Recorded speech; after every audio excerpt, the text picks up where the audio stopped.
ইলিশের মৌসুমে দই ইলিশটা খাবো না সেটা কি হতে পারে? দই ইলিশটা এত বেশি টেস্টি হয়, যারা খেয়েছেন তারা তো জানেন, আর যারা খাননি তারা একবার হলেও ভিডিওটা দেখে তৈরি করে খেয়ে দেখবেন। এত বেশি টেস্টি হয়। তো আমি এখানে 1.5 কেজি সাইজের একটা ইলিশ নিয়ে নিয়েছি। ইলিশ মাছটাকে খুব ভালো করে আঁশগুলোকে ছাড়িয়ে ধুয়ে তারপর এভাবে কেটে নিচ্ছি। কাটার পরেও আমি ধুয়ে নিব, যে যেভাবে পছন্দ সেভাবে কেটে নিতে পারবেন। আমার মতো করেই যে কাটতে হবে এমন কোনো কথা নাই। লেজটাকে একটু বড় করে রেখে দিলাম, লেজটা দিয়ে ভর্তা খাওয়া যাবে। আর মাছগুলোকে আমি এভাবে একটু বড় বড় সাইজ করে কেটে নিয়েছি।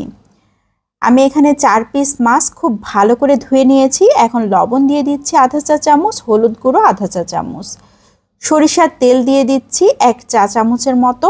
খুব ভালো করে মাখিয়ে নিচ্ছি। সরিষার তেলটা দিলে হলুদটা খুব ভালোভাবে মাছের সাথে মাখানো যায়, আর হলুদের আলগা কোনো গন্ধও থাকে না। খুব ভালো করে মাখিয়ে এখন একটা সাইডে রেখে দিচ্ছি। এদিকে আরও একটা পাত্র নিয়ে নিয়েছি, সেখানে 3 টেবিল চামচের মতো টক দই নিয়ে নিচ্ছি, মানে আধা কাপের মতো হবে। তো টক দইটাকে খুব ভালো করে ফেটিয়ে নিতে হবে, খুবই ভালো করে ফেটাতে হবে যাতে ভেতরে কোনো ধরনের লাঞ্চ না থাকে।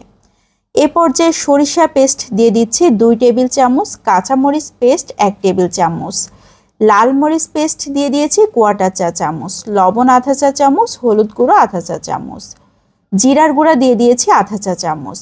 এখন খুব ভালো করে দইয়ের সাথে মশলাগুলোকে মিক্সড করে নিচ্ছি। অনেকক্ষণ ধরে এভাবে আমি মিশিয়ে নিয়েছি।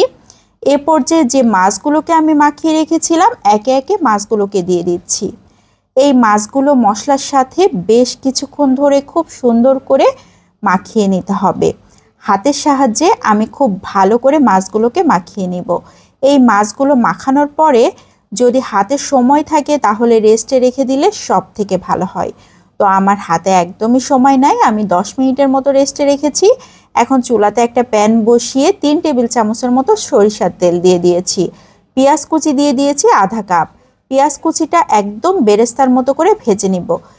পেঁয়াজগুলো খুব সুন্দর করে ভাজা হয়ে গিয়েছে, আমি কিছুটা পেঁয়াজ উঠিয়ে রাখলাম সব শেষে গার্নিশের জন্য। এখন দিয়ে দিয়েছি সেই মাখিয়ে রাখা মাছগুলোকে। এই মাছগুলো দিয়ে খুব সুন্দর করে মাছগুলোকে নেড়েচেড়ে দিতে হবে।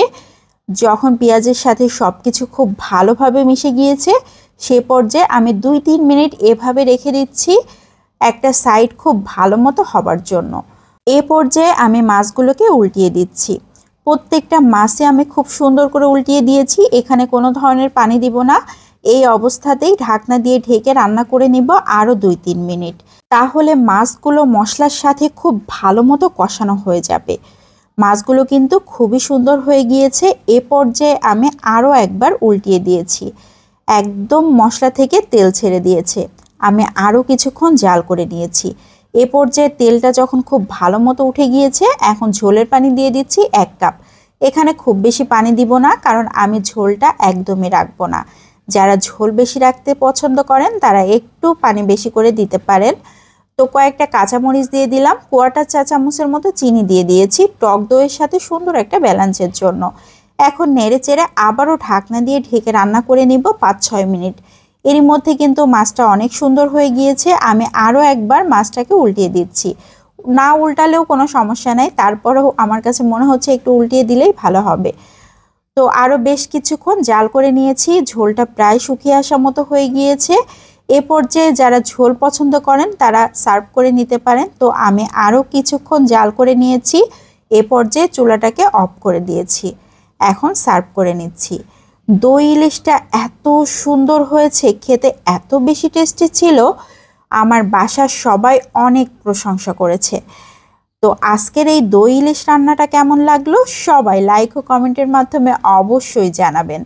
আমি সব শেষে যে পেঁয়াজটা উঠিয়ে রেখেছিলাম সেই পেঁয়াজ বেরেস্তা দিয়ে দিয়েছি, দেখতেও যেমন সুন্দর লাগবে খেতেও মাশাআল্লাহ অনেক মজার। তো আজকের মতো এখান থেকে বিদায় নিয়ে নিচ্ছি, সবাই ভালো থাকবেন। আসসালামু আলাইকুম।